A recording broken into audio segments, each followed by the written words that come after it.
السلام علیکم ورحمۃ اللہ وبرکاتہ۔ تو کیسے ہیں آپ سب لوگ؟ امید ہے ٹھیک ٹھاک ہوں گے، خیریت سے ہوں گے۔ تو آج کی ویڈیو میں آپ سب کو خوش آمدید کہتے ہیں۔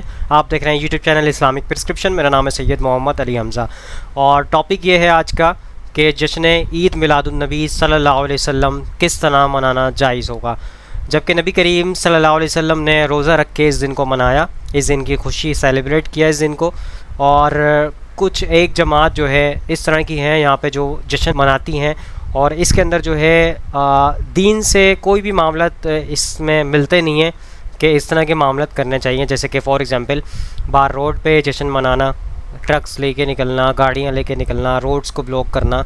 جیسا کہ لاسٹ ویڈیو میں بتا چکا ہوں، باہر روڈز کے اندر آ کے لائٹس لگا کے یہ کوئی قرآن و حدیث سے تو اس کا کوئی تعلق نہیں ہے کہ آپ روڈ پہ آ جائیں اور اس طرح کے معاملات کریں، لیکن آپ کوئی اس طرح کے پروگرامز کر سکتے ہیں کہ جس کے اندر نبی کریم صلی اللہ علیہ وسلم کی تعریف بیان ہو، نعت میں کچھ اشعار ہوں جو جائز اشعار ہوں، ایسا نہ ہو کہ آپ جو ہے اس طرح کے بھی اشعار ہوتے ہیں۔ پھر اچھا یہ ہوتا ہے کہ میلاد کے اندر چند اشعار تو نبی کریم صلی اللہ علیہ وسلم کے حوالے سے رکھ دیتے ہیں، اس کے بعد جو ہے منقبت شروع ہو جاتی ہیں۔ تو آپ نبی کریم صلی اللہ علیہ وسلم کی دن کو منا رہے ہیں، ان کے دن کو سیلیبریٹ کر رہے ہیں، تو نبی کریم صلی اللہ علیہ وسلم کی زندگی کے مطابق ہونا چاہیے، انہوں نے جو طریقے آپ کو بتائے ہیں اس کے مطابق ہونا چاہیے، تو شریعت کے تابع رہنا چاہیے۔ شریعت سے ہٹ کے کوئی بھی عمل کریں گے تو وہ بدعت میں شامل ہوگا، اور اس کے اندر آپ کی نیت ہوگی کہ اس سے ہمیں ثواب ملے گا، گناہ ملے گا۔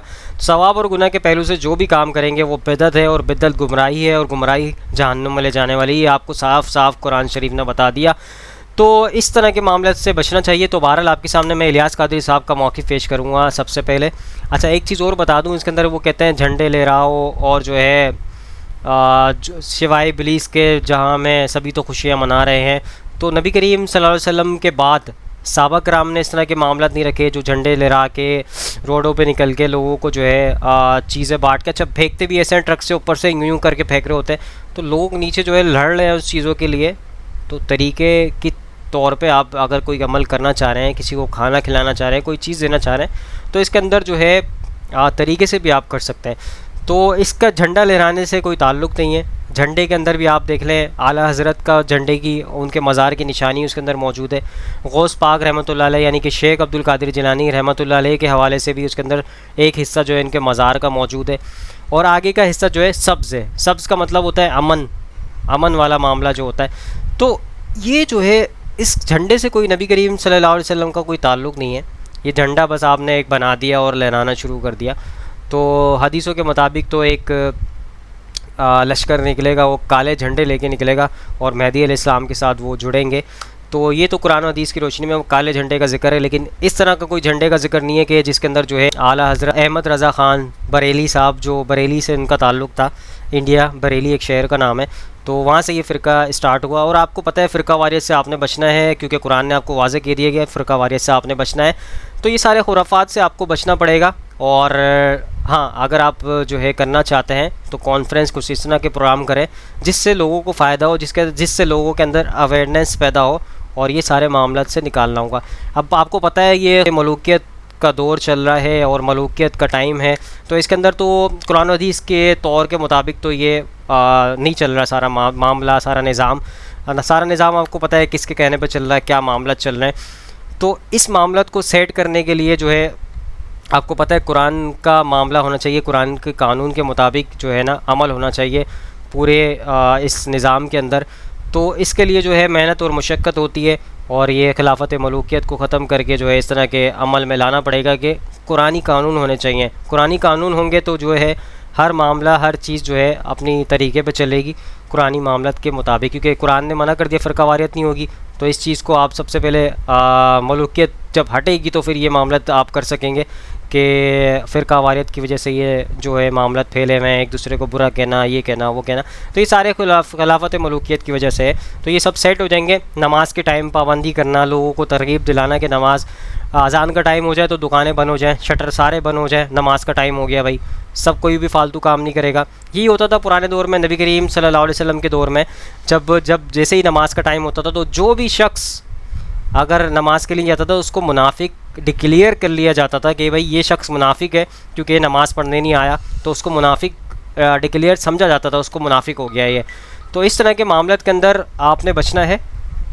تو اس طرح کے قانون قائم کرنے ہیں, قرآن حدیث کی روشنی میں قانون قائم ہوں گے تو یہ ساری چیزیں اپنے راستے پہ آئیں گی. کیونکہ آپ کو پتہ ہے سارے ہمارے مسلمان بھائی جو ہیں دنیا پرستی کے اندر لگ چکے ہیں, اور دنیا پرستی سے نکلنے کا ایک واحد ذریعہ ہے کہ ملوکیت کو ختم کرنا ہوگا, اور ملوکیت ختم ہوگی تو قرآن و حدیث کا راستہ اور اس کے اوپر قانون نافذ ہوگا, تو ہی جو ہے لوگوں کے اندر شعور پیدا ہوگا, اور سب اپنے جو ہے فرقہ پرستی کے اندر لگے ہیں, بزرگان دین, اولیاء اللہ, ان سب کی باتیں بتاتے ہیں, لیکن نبی کریم صلی اللہ علیہ وسلم کی سیرت بیان نہیں کرتے, ان کے طریقے بیان نہیں کرتے. جو قرآن کہہ رہا ہے کہ جو نماز نہیں پڑھتا, ایک وقت کی بھی نماز جان بوجھ کے چھوڑتا ہے, وہ کافر ہو جاتا ہے. تو اس چیز کے اوپر تو غور و فکر کرتے ہی نہیں نا, یہ سارے معاملات اسی وجہ سے چل رہے ہیں. تو بہرحال آپ کے سامنے میں الیاس قادری صاحب کا موقف پیش کرتا ہوں, پھر آگے دیکھتے ہیں کیا معاملات ہیں. الحمدللہ ربیع الاول شریف کی ایک بار پھر جلوہ گری ہے.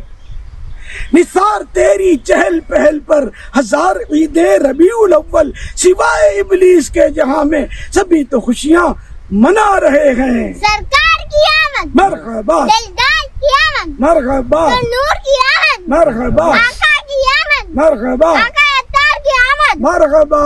جب تلک یہ چاند تارے جیل ملاتے جائیں گے, تب تلک جشن ولادت ہم مناتے جائیں گے. حشر تک جشن ولادت ہم مناتے جائیں گے.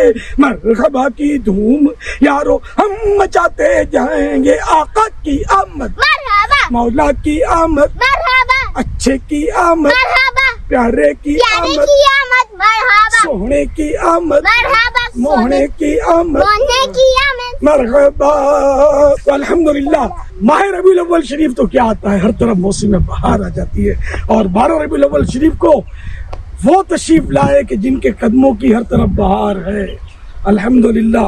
اے عاشقان میلاد, انتہائی شان و شوکت کے ساتھ جشن ولادت منانا ہے, گھروں کو سجانا ہے, ہر طرف مدنی جھنڈے لہرانا ہے, اور نعتوں کی خوب محفلیں سجانا ہے, اجتماع ذکر و میلاد سجانے ہیں, اور ہر طرف مرحبا کی دھومیں مچا دینی ہے. دیکھیے حقوق عامہ کا بھی خیال رکھنا ہے. اس طرح کوئی محفل, کوئی اجتماع نہیں کرنا جس سے لوگوں کے راستے تنگ ہو, لوگوں کو تکلیف ہو. نہ کسی کو بھی تکلیف نہیں دینی, نہ اتنا ساؤنڈ رکھنا ہے. بعض لوگ راتوں کو زور زور سے ناچتے ہیں, وہ ساؤنڈ پہ لگاتے ہیں, اور اس طرح لوگوں کی نیندیں خراب ہونا, یہ نہیں. جشن ولادت لوگوں کو تکلیف دینے نہیں آتا, راحت کا سامان فراہم کرتا ہے. تو ہمیں لوگوں کے دلوں کو راحت پیش کرنی ہے اور راحت دلانی ہے, اور اس طرح جشن ولادت منانا ہے کہ غیر مسلم بھی دیکھے تو اسلام کی محبت اس کے دل میں جا گزین ہو جائے.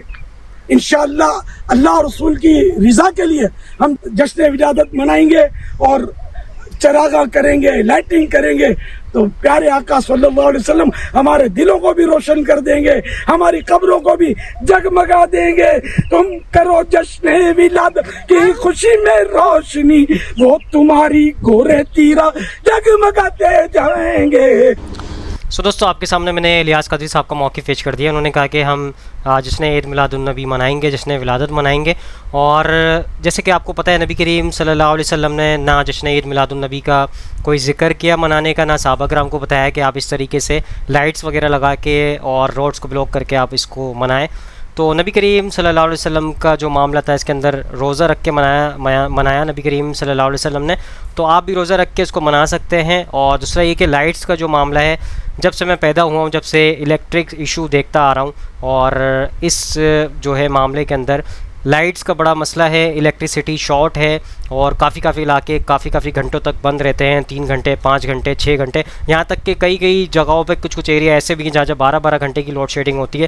تو اس کو مد نظر رکھتے ہوئے لوڈ زیادہ ڈالے لائٹس کا, کہ آپ کو پتہ ہے آپ کی گورنمنٹ اس کو برداشت نہیں کر سکے گی. یہ جو کہ الیکٹرک کا ادارہ ہے اس کو اس لائٹس کے اوپر جو ہے بیلنس کرنا بڑا مشکل ہو جائے گا جو آپ لائٹنگ کریں گے, کیونکہ وہ پیداوار تو کرتے نہیں ہے لائٹس کی. جب سے میں پیدا ہوں آج میری جو ہے ایج جو ہے 27 ایئرس ہو گئی, تو میں تو جب بچپن سے دیکھتا آ رہا ہوں ابھی تک جو ہے لوڈ شیڈنگ چل رہی ہے, کہیں 2 گھنٹے, کہیں 2.5 گھنٹے, کہیں 3 گھنٹے. تو ان سے یہ معاملہ ابھی تک کور نہیں ہو سکا کہ لائٹ جو ہے پراپر طریقے پرووائڈ کر سکیں اپنی قوم کو. تو اس طرح کے معاملات کے اندر ہم ٹیکسز وغیرہ ہر چیز پے کر رہے ہیں, ہر معاملات کو ٹیکسز کی شکل میں ہم پے کر رہے ہیں, ہر چیز دے رہے ہیں. تو ہمیں تو کوئی بینیفٹس نہیں مل رہا ہے ان چیزوں سے. تو بہرحال آپ یہ دیکھ لیں, آپ لائٹوں کا آپ اتنا خرچ کریں گے تو لوگوں کی اور لوڈ شیڈنگ میں اضافہ ہوگا, لوگ پریشان ہوں گے, لوگ تنگ ہوں گے اس چیز سے. اور ویسے ہی آپ کو پتہ ہے کہ اس کے اوپر بجلی کے اوپر کتنے ٹیکسیز ہیں اور کتنی زیادہ رقم اس کی بڑھا دی گئی ہے منتھلی بیسس پہ, کتنا برڈن پڑ رہا ہے ایک کرایہ دار شخصیت پہ جو کہ 25,000 اپنا کرایہ بھرتا ہے اور وہی 25,000 اس کا بجلی کا بل آتا ہے, تو وہ کھائے گا پیے گا کہاں سے. تو یہ معاملات بھی اپنے ذہن و گمان میں رکھنے چاہیے کہ بجلی کا زیادہ استعمال, فالتو استعمال نہ کریں. اور چراغاں کرنا کوئی سنت یا واجب نہیں ہے یا فرض نہیں ہے کو اس کو چراغاں کرا جائے, اور نہ نبی کریم صلی اللہ علیہ وسلم نے کہا ہو کہ چراغاں کرنا ہے آپ نے, تو اس کی اسلام سے کوئی تعلق نہیں ہے اس چیز کا. تو آپ جو ہے روزہ رکھیں اور کوئی پروگرام ایسا رکھ لیں جس کے اندر جو ہے نبی کریم صلی اللہ علیہ وسلم کی سیرت بیان ہو اور نبی کریم صلی اللہ علیہ وسلم کا طریقہ بیان ہو, زندگی گزارنے کا طریقہ بیان ہو. بہت سارے معاملات ہیں جو نبی کریم صلی اللہ علیہ وسلم نے بتائے ہیں, وہ اس طرح کے معاملات ہوں تو یہ زیادہ بہتر رہے گا. بہرحال آپ کے سامنے میں نے الیاس قادری صاحب کا موقف پیش کر دیا. آگے چلتے ہیں, انجینئر محمد علی مرزا صاحب کا موقف لیتے ہیں اس حوالے سے, کیا معاملات ہیں.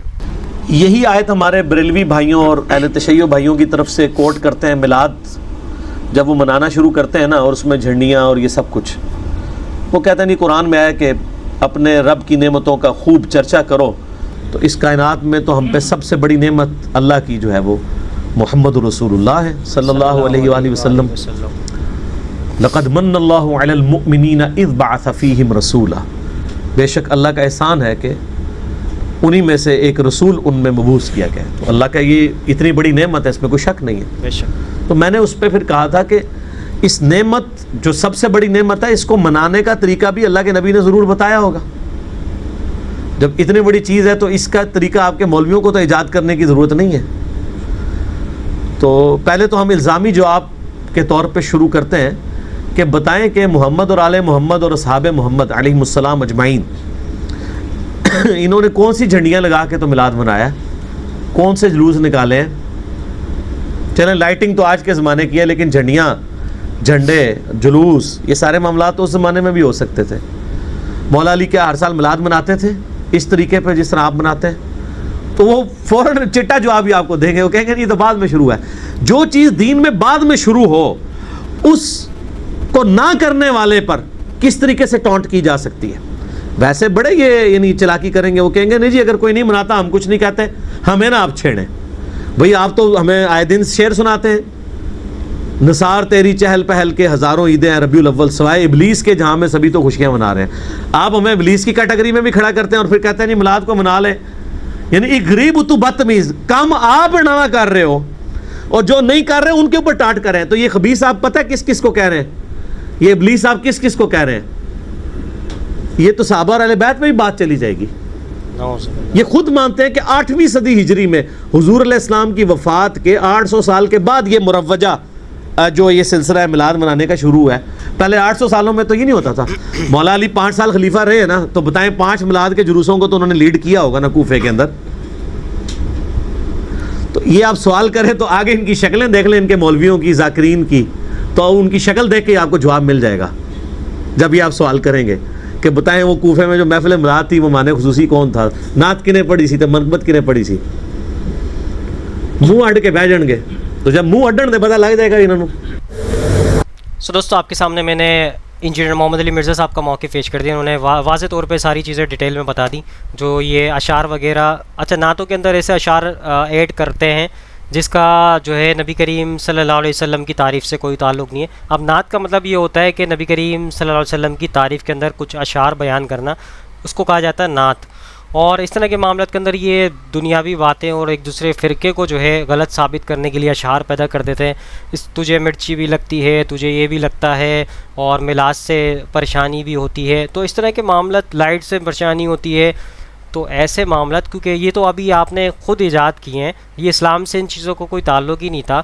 تو یہ کون سے ذہن و گمان میں چیزوں کو لے کے چل رہے ہوتے ہیں کہ اب قرآن و حدیث کی روشنی میں ثابت ہی نہیں ہے. آپ لائٹس لگائیں, آپ جو ہے ٹرک لے کے نکل جائیں, آپ روڈوں کو بلاک کرنا شروع کر دیں, اور لوگوں کو آپ جو دوسرے فرقوں کو آپ غلط بولنا شروع کر دیں, جبکہ سارے فرقہ واریت غلط ہے. ایک طرف اگر آپ قرآن کی آیتوں کو پڑھ لیں, سورہ نام آیت نمبر 159 کو پڑھ لیں, سورہ روم آیت نمبر 32 کو پڑھ لیں ترجمے سے, آپ کو پتہ چل جائے گا سارے فرقوں کو جو ہے نبی کریم صلی اللہ علیہ وسلم نے بتا دیا کہ جو ہے تعلق نہیں ہے نبی کریم صلی اللہ علیہ وسلم کا ان فرقوں سے. کیونکہ اللہ تعالیٰ نے قرآن کی آیت سورہ انعام کے اندر بتا دیا کہ اے نبی فرما دیجئے کہ جو اپنے دین میں فرقے جنہوں نے کر لیے، ٹکڑے ہو گئے، ان سے آپ کا کوئی تعلق نہیں ہے. مطلب یہاں سے فرقوں سے تعلق نہیں ہے نبی کریم صلی اللہ علیہ وسلم کا. تو آپ جو ہے اب فرقے آپ بنا لیں، آپ جو بھی معاملات کرتے رہیں وہ اللہ تعالیٰ خود پوچھ لے گا وہ معاملات کے اندر. لیکن اس کے اوپر جو ہے بدعتیں جو شامل ہو رہی ہیں، اور بدعت آپ کو پتہ ہے گمراہی ہے، اور گمراہی جہنم میں لے جانے والی ہے، تو آپ بدعتوں کی طرف جا کیوں رہے ہیں؟ اور اس سے آپ یہ سمجھ رہے ہیں کہ اس سے ثواب ملے گا آپ کو، اور ثواب اور گناہ کی نیت سے جو بھی کام کریں گے وہ بدعت میں شامل ہو جائے گا. ہاں اگر دنیا پرستی کے طور پہ آپ کریں. اب آپ دیکھ لیں آج کل کے دور میں جو ہے کیک بھی کاٹے جا رہے ہیں، اور یہ تو انگریزوں کی مشابہت ہے، اور اس طرح کے معاملات میں وہ تو کیک کاٹتے تھے، وہ عیسیٰ علیہ السلام کی جو ہے برتھ کے دن جو ہے وہ مناتے ہیں. اور آپ یہاں پہ دیکھ لیں کہ نبی کریم صلی اللہ علیہ وسلم کی وفات کا دن ہے 12 ربیع الاول.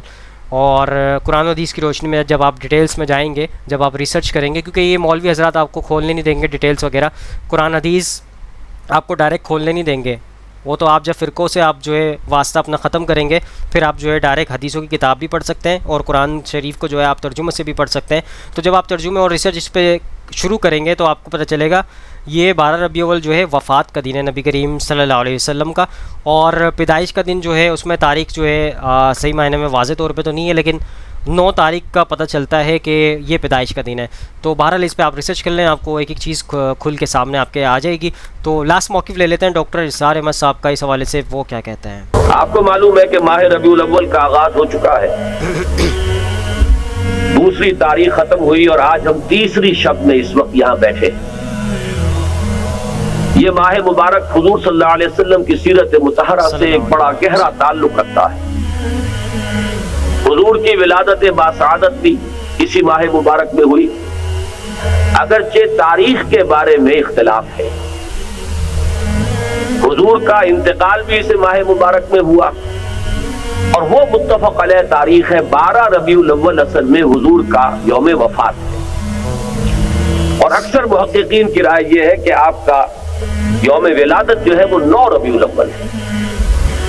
یہی وجہ ہے کہ مجھے یاد ہے کہ ہمارے بچپن میں اس دن کو جو لوگ کچھ تھوڑا بہت مناتے بھی تھے تو 12 وفات کے نام سے در حقیقت یہ نام یاد کیا جاتا تھا. حضور صلی اللہ علیہ وسلم کی وفات کا دن ہے، کچھ کھانا پکا کر کچھ غریبوں کو مساکین کو کھلانا، یہ در حقیقت چیز تھی کہ جو اب ہوتے ہوتے اس نے بہت ہی ایک دوسری صورت اختیار کر لی ہے. اب یہ ایک جشن بن گیا ہے اور ایک عید کا سا سما. بلکہ واقعہ یہ ہے کہ جو اصل 2 عیدیں ہیں وہ کہیں پیچھے چلی گئی ہیں، اور یہ جو 2 عیدیں ہم نے ایجاد کی ہیں، ایک عید میلاد النبی اور ایک عید استقلال، اگر ہم جائزہ لیں تو شاید یہ 2 جو ہے یہ زیادہ فور گراؤنڈ میں آ چکی.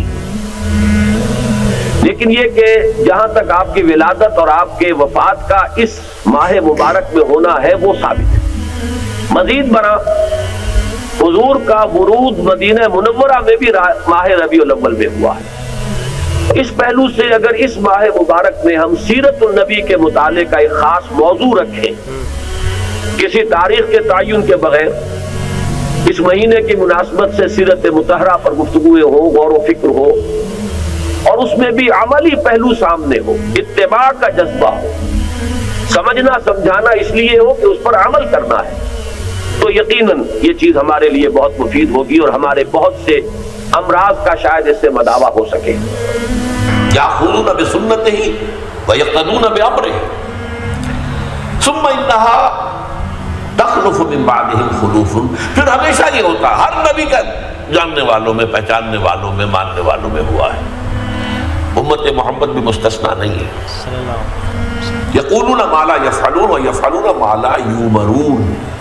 یہاں نوٹ کیجئے کہ وہ کہتے وہ تھے جو کرتے نہیں تھے، کرتے وہ تھے جس کا حکم نہیں. عید میلاد النبی کیا حضور کا حکم ہے؟ کیا اس کا کوئی ثبوت صحابہ سے ہے؟ کیا ہم صحابہ کے مقابلے میں حضور سے زیادہ محبت کرتے ہیں؟ لیکن تھا کوئی حکم ما لا یؤمرون، جس چیز کا حکم ہوا نہیں اس پر عمل ہو رہا. یہ ہے در حقیقت رسم پرستی، اور رسم کے اندر پھر اضافہ ہوتے چلا جاتا ہے، اس پر ردے پر چڑھتے چلے جانا جو ہے یہ دوسرا سبب ہے. اور اس کا ایک نتیجہ جو نکلتا ہے وہ اس اسی پر بات ختم کروں گا، اگرچہ ایک اور حدیث جو ہے اس موضوع پر بہت اہم ہے۔ نتیجہ کیا نکلتا ہے؟ جہاں بدعت آئے گی سنت رخصت ہو جائے گی۔ اب نماز جنازہ کی وہ اہمیت نہیں ہوگی، نہ نماز جنازہ یاد کرنی ہے، نہ دعا یاد کرنی ہے، کچھ پتہ نہیں، جا کے کھڑے ہو گئے ہیں، وضو بھی ہے کہ نہیں ہے، لیکن قرآن خوانی میں تو جانا ہی جانا۔ یہ کیوں ہوتا ہے؟ ورنہ یہ کہ نماز کی اہمیت ہوتی، نماز جنازہ کی، آپ اگرچہ عربی نہیں آتی لیکن ترجمہ تو اس دعا کا یاد کر لینا کوئی مشکل کام نہیں ہے، تاکہ کھڑے ہوں دل سے دعا مانگے۔ تو جہاں بدعت آئے گی وہاں سنت جو ہے اس کی حیثیت کم ہو جائے گی، اس کا استخفاف ہوگا یا غائب ہو جائے گا۔ بالکل صحیح۔ سو دوستو آپ کے سامنے ڈاکٹر ارسال احمد صاحب کا میں نے موقع پیش کر دیا، انہوں نے کہا جہاں بدعت آئے گی وہاں سنتیں جو ہے رخصت ہو جائیں گی، تو یہی معاملہ آپ کے سامنے ہے۔ اور سارے معاملہ جو ہے فرقہ پرستی کے اندر کچھ چیزوں کو لوگوں نے کچھ بزرگان دین کے قول کو لے لیا اور کچھ حدیثوں کو لے لیا، جس کے اندر افضل غیر افضل کا معاملہ نہیں دیکھا، ضعیف اور صحیح کا معاملہ نہیں دیکھا، اور الگ الگ دکھنے کی وجہ سے فرقوں نے اس کو اڈاپٹ کیا۔ تو ان چیزوں کے معاملات سے اپنی نسلوں کو، اپنے بچوں کو بچانا پڑے گا، فرقہ واریت سے دور رکھیں، اور قرآن و حدیث کو، صرف قرآن کو آپ ترجمے سے پڑھیں گے آپ کو ایک ایک چیز سمجھ آنا شروع ہو جائے گی، اور اس کے اندر جو ہے حدیثوں کو بھی خود سے کھول کے پڑھیں۔ کوئی اگر آپ کو مولوی حضرات میں سے کوئی ریفرنس دیتا ہے تو اس کو خود چیک آؤٹ کریں، کراس چیک کریں، تاکہ آپ کو پتہ چلے آیا کہ وہ حق بات ہے یا نہیں ہے۔ ضعیف حدیث بھی بیان ہوتی ہیں آج کل، آپ کو پتہ ہے کچھ پلیٹ فارمز کی طرف سے۔ تو اس طرح کے معاملات میں جو ہے آپ ربیع الاول کے مہینے کے اندر جو ہے نبی کریم صلی اللہ علیہ وسلم کی سیرت کے اوپر پروگرام وغیرہ رکھ سکتے ہیں، تو نبی کریم صلی اللہ علیہ وسلم کی تعریف کے اندر اشعار پیش کر سکتے ہیں۔ آج کل جو ہے میلاد جو منائی جاتی ہے اس کے اندر جو ہے چند نعتیں شروع میں پڑھ دی جاتی ہیں، اس کے بعد منقبت شروع ہو جاتی ہے، تو اس طرح کے معاملات سے بچنا چاہیے، اور کیونکہ قرآن اور حدیث ہمیں اس چیز کا درس نہیں دیتا۔ تو آئی ہوپ آج کی ویڈیو آپ سب کو سمجھ آئی ہوگی، پسند آئی ہوگی۔ اس ویڈیو کو زیادہ لوگوں تک شیئر کریں تاکہ حق بات لوگوں تک پہنچے اور آپ بھی صدقے کے جارے میں شامل ہو جائیں۔ انشاءاللہ نیکسٹ ویڈیو میں ملاقات ہوگی، یہاں پہ دیجیے اجازت، دعا میں یاد رکھیے گا، اپنا خیال رکھیے گا، اللہ حافظ، فی امان اللہ۔ خدا جس نے کی جستجو مل گیا اس کا تو سب کا تو